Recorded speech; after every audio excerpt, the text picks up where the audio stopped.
Joining us now, Bill DeSteph, Republican, Senator, Virginia Beach. Senator, good to have you with us. Morning, John. How are you doing today? Okay, now you are leading the charge here to try to find out from the University of Virginia what exactly this multi-billion-dollar slush fund is, where they have this cash money stored away under wraps in secret, and they're raising tuition. What's the deal? Well, here's the bottom line. One, it started as the operational fund. So it was money that was, put in the budget for operations and maintenance of the university. So you had it rolling along for 9 years, 8 years, whatever, under the operational fund. Then in January 1st, beginning of January, the fund switches names and they change it and take the money and switch it to the Strategic Investment Fund. So keep in mind it was an operational fund used for operations, general operations of the university. When they move it to the Strategic Investment Fund, they lay out in the guiding principles that it is explicitly restricted from being used for operations. So now you've taken money from operations and you say, hey, we're going to put it in the Strategic Investment Fund, and oh, by the way, you can't use it for its original intended purposes of operations. This is not donor money. It's no foundation money in there. This is all operational money that was given to the university to cover operations or different things with the medical center for things like covering the shortfall in Obamacare or Medicaid expansion, Medicaid shortages. So those are the funds that were moved over to this. And, they did do some strategic, maneuvering of funds. So they had $435 million that was, instead of using it on a cash to cover short-term operations, they went to the bank and took a loan out to cover it. So it's things like that. But when you have operational money and it's supposed to be used for operations, and then you switch it to a strategic investment fund, and oh, by the way, this was done in January, so there were discussions long before this, but they didn't even bring it to the board for approval until February. So it wasn't even approved by the board until the middle of February. So they did all this and then went to the board and said, hey, can you please rubber stamp and approve this? The board didn't know that it had already been done in January. So what happened if the board would have said, no, we're not going to do this? So that's the first part of it. Then the second part is Rector Goodwin puts out and works to lay out the agenda with the secretary, with the administrative staff for the meeting in June. This is a closed-door meeting that's called under the purpose of personnel issue. Mm-hmm. Well, they get in there, and if you look, the first thing on the agenda is discussing the Strategic Investment Fund and how they're going to spend the money in there. In a closed-door meeting that's supposed to be only discussing personnel issues. So, again, that's now an illegal meeting. It's one thing after another. And then they came out in the Washington Post yesterday and basically said, oh, well, nobody on the board has discussed how we're going to spend any money in there. Well, that's not true. It was discussed in the June meeting. That was the number one thing on the agenda. That's what they spent most of the time discussing in that meeting. So it's one thing after another. The bottom line is they've raised tuition over the last 9 years roughly 100%. They've raised tuition, again, 100%, time over time again. This last year, I believe, they raised tuition again. The next 3 years, they're raising tuition another 10%, 3 more times. That's for in-state students. If you look at this fund, 2.2, 2.3 billion, 2 billion, whatever you want to call it, and you look at the revenue generated from the fund with the average investment, you're going to generate between 130 and 150 million a year. That's enough to offset every in-state student's tuition by 77%. Wow. Okay? $74 million of this came from the dining facility contract. Okay? So you've got $74 million coming from the dining facility contract. I got a great idea. How about using it to offset the cost of room and board? Right. Board is the food portion of it. It doesn't make a lot of sense. And what makes it worse, John, is that there's a lot of questions that are not being answered out there, and there's a lot of deflection. Originally, they tried to answer everything under the Freedom of Information Act. Well, they're a public university. Right. They're a not-for-profit. They're a state agency that is responsible to the General Assembly of Virginia. Right. So with all that said, those are the issues here. Right. So, we've got to look into this. The General Assembly is looking into it. I penned up, I think this is my 6th or 7th letter on this. I called an audit from the Auditor of Public Accounts. I've called the AG to look at this, and I've called the Inspector General to look at this. Right. So between the three of them, they're going to look at it, but the information that's provided has just been, it's like intentionally misleading. It's very well crafted.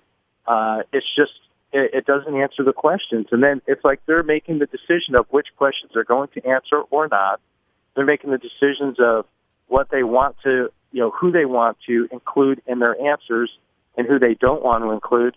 Well, again, under Virginia Code, Section 2369, the rector and visitors of the University of Virginia shall at all times be subject to the control of the General Assembly. That's in our code section. So guess what? You don't get a buy on this. When I ask you for information or any member of the General Assembly asks you for information, then you have to provide it. There's no exemptions. You can't hide under anything. Provide the information. Had they come out and said, hey, here's what it's used for, here's what we're doing, been full and open on this, then there wouldn't be an issue. Instead, we get things like the Board of Visitors authorized the Strategic Investment Fund in February meeting. Okay, that's when it was authorized, but guess what? You set it up back in December because beginning of January, that's when the whole thing took place. It went from the Operations Fund to the Strategic Investment Fund. And then you say, and the board has yet to discuss how the funds would be spent. Well, that's not correct either, because in your June board meeting, the entire Board of Visitors who were present discussed it. So that's not correct either. They've got things like they're going to build a $50 million meditation and yoga center. Really, is that the best usage of money that was supposed to be used for operations? That's one of the proposals, one of the many proposals. It's time that we really take a strong look at what we're doing here, why we're doing it, and who we're supposed to be representing. The Board of Visitors is supposed to do what's in the best interest of the state and the Commonwealth of Virginia. We're supposed to be looking out for the students. What do you think Thomas Jefferson would do if he saw all this stuff under the cover of personnel issues and private meetings and all this? Thomas Jefferson, a transparent individual, would be turning in his grave today. All right, Senator DeSteph, so what we have here, $2.3 billion operating slush fund at the University of Virginia. They have this money. Meantime, 100% tuition in-state increase over a 9-year period, another 10% going up over the next 3. Plus, they shake the General Assembly down for money, they say, to meet operating deficits. So they've garnered $2.3 billion from operating surplus. That means revenue higher than expenses, right? That's where they got the $2.3 billion. Correct. And anyone in the federal government or anyone in the military, if we did that, took operational money and put it into something like this, we'd be in jail for misappropriation of government funds. Absolutely. In local government, same thing. You'd be fired for misappropriation of government funds. It's intended for a purpose. Use it for that purpose. This is a public entity, so they have $2.3 billion. Now, everybody understands a rainy day fund, okay? We all get that. Government has that. The local government has it. $800 million. Everybody gets what it. It is here. $100 million, bad economics, you have a bad, something happens. But $2.3 billion. And in the meantime, they're asking for additional increases in tuition for in-state students. So who's getting hammered is moms and dads or students paying for this, student loans or whatever.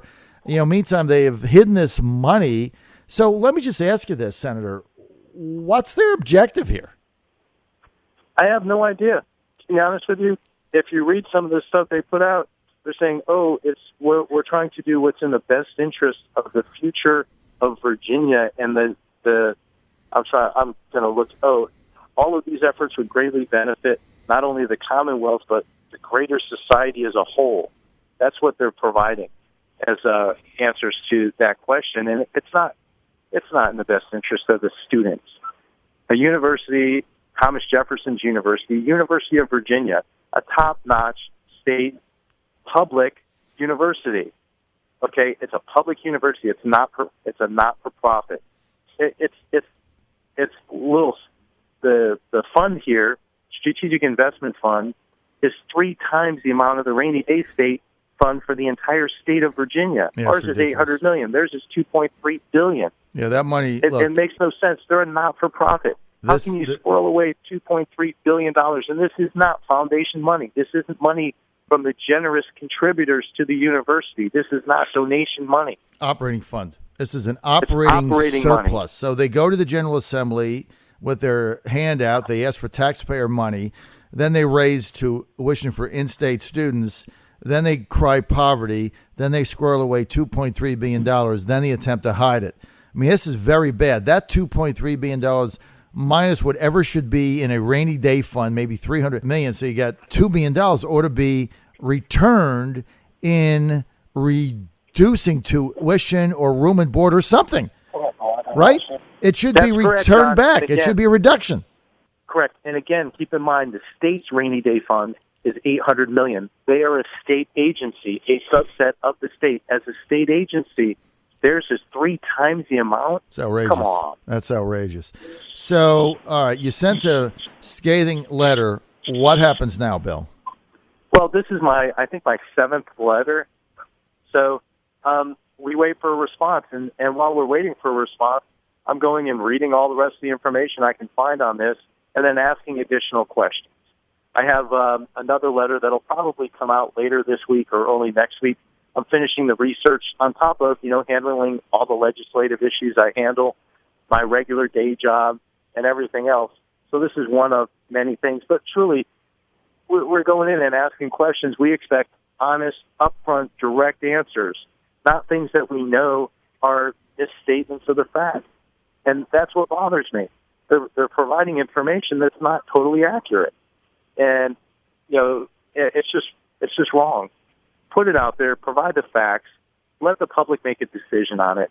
The university has a great record. They're a great institution. This is not a ding on Thomas Jefferson's house. This is not a ding on the University of Virginia. What this is pushing for transparency. It's not an attack on Thomas Jefferson's institution. We just want transparency and how the university is spending the public funds that they're entrusted with by the public. All right, they're a not-for-profit institution. This is outrageous. They're a state agency. They're a public university, public institution. You're right. This is outrageous. Keep fighting it. We're going to keep on this, Bill. Whenever you get an update, tell your assistant, Jill Aller, to email me. We'll have you on. Keep up the good work. This is absolutely outrageous, Bill. Thanks for sharing that. You're on the John Fredericks Radio Network. We'll be right back.